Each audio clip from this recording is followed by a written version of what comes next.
حضرت علی سے کسی نے پوچھا، یا علی، آپ کی زندگی میں کوئی ایسی حسرت جو رہ گئی ہو؟ تب حضرت علی نے فرمایا، 2 حسرتیں رہ گئیں، ایک جتنا مجھے علم تھا اتنا کسی نے پوچھا نہیں، اور دوسرا جتنا میں سخی تھا اتنا کسی نے مانگا نہیں۔ آپ نے فرمایا، زندگی کے 3 سنہری اصول ہمیشہ یاد رکھو۔ ایک یہ، اس سے ضرور معافی مانگو جسے تم چاہتے ہو۔ دوسرا، اسے مت چھوڑو جو تمہیں چاہتا ہے۔ تیسرا یہ، اس سے کچھ نہ چھپاؤ جس پر تم اعتبار کرتے ہو۔ آپ نے فرمایا، دوست سے سنبھل کر دوستی کرو، ہو سکتا ہے وہ کسی دن تمہارا دشمن بن جائے، اور دشمن سے سنبھل کر دشمنی کرو، ہو سکتا ہے وہ کل تمہارا دوست بن جائے۔ زبان کا وزن بہت ہی ہلکا ہوتا ہے، مگر بہت کم لوگ اس کو سنبھال پاتے ہیں۔ آپ نے فرمایا، جسم ایک دکان ہے اور زبان اس کا تالا۔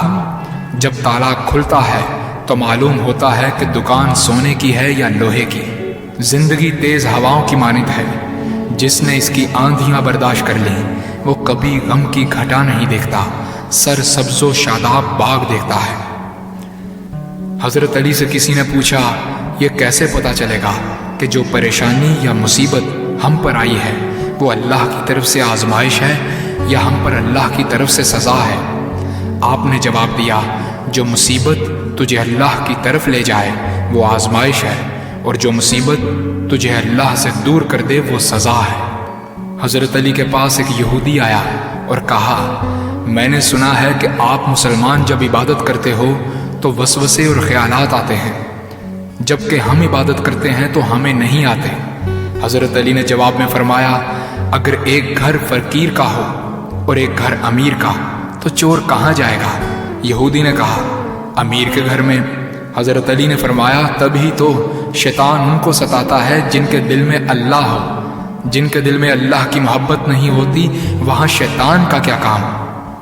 آپ نے فرمایا، جب تمہاری جان کو خطرہ ہو تو صدقہ دے کر جان بچاؤ، اور جب تمہارے دین کو خطرہ ہو تو جان دے کر دین بچاؤ۔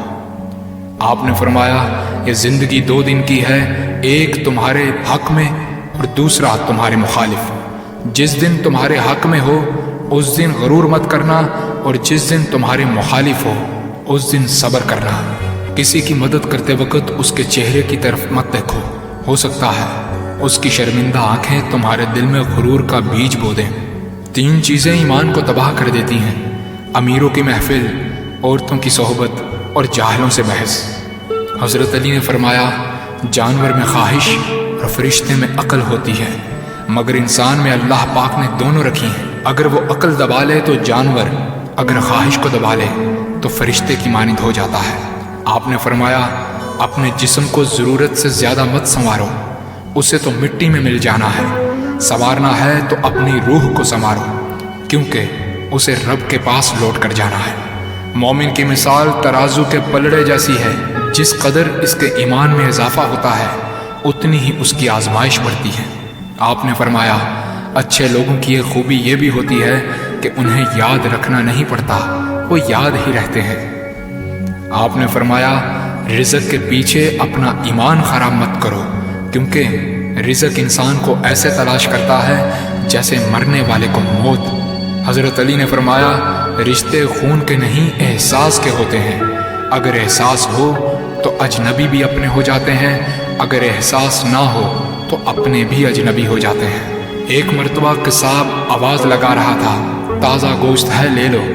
وہاں سے حضرت علی کا گزر ہوا۔ قصاب نے آپ سے کہا، تازہ گوشت ہے لے جائیں۔ حضرت علی نے فرمایا، آج میری جیب اجازت نہیں دیتی۔ قصاب بولا، میں آپ سے ادھار کر سکتا ہوں۔ اس سے آپ نے ایک بہت حکمت سے لبریز جملہ ارشاد فرمایا۔ آپ نے فرمایا، یہ ادھار میں اپنے پیٹ سے کیوں نہ کر لوں، جس کو میں جنت میں اس سے بہتر غذا کھلا سکتا ہوں۔ حضرت علی نے فرمایا، لفظ انسان کے غلام ہوتے ہیں مگر صرف بولنے سے پہلے تک، بولنے کے بعد انسان اپنے لفظوں کا غلام بن جاتا ہے۔ آپ نے فرمایا، کوئی تمہارا دل دکھائے تو ناراض مت ہونا، کیونکہ قدرت کا قانون ہے، جس درخت کا پھل زیادہ میٹھا ہوتا ہے لوگ پتھر بھی اسی کو مارتے ہیں۔ آپ نے فرمایا، کسی کا عیب تلاش کرنے والے کی مثال اس مکھی جیسی ہے جو سارا خوبصورت جسم چھوڑ کر صرف زخم پر بیٹھتی ہے۔ آپ نے فرمایا اچھا دوست چاہے کتنا برا بن جائے کبھی اس سے دوستی مت توڑنا، کیونکہ پانی چاہے کتنا بھی گندا ہو آگ بجھانے کے ضرور کام آتا ہے۔ آپ نے فرمایا زندگی کے ہر موڑ پر صلح کرنا سیکھو، کیونکہ جھکتا وہی ہے جس میں جان ہوتی ہے، اکڑنا تو مردے کی پہچان ہوتی ہے۔ دوست ہو یا پرندہ دونوں کو آزاد چھوڑ دو، لوٹ آیا تو تمہارا، نہ لوٹ کر آیا تو تمہارا وہ کبھی تھا ہی نہیں۔ بادشاہ نے وزیر کو انگوٹھی دی اور کہا اس پر کوئی ایسا فقرہ لکھوا لاؤ جسے میں خوشی میں پڑھوں تو اداس ہو جاؤں اور غم میں پڑھوں تو خوش ہو جاؤں۔ وزیر گیا اور انگوٹھی پر یہ لکھوا لایا یہ وقت بھی گزر جائے گا۔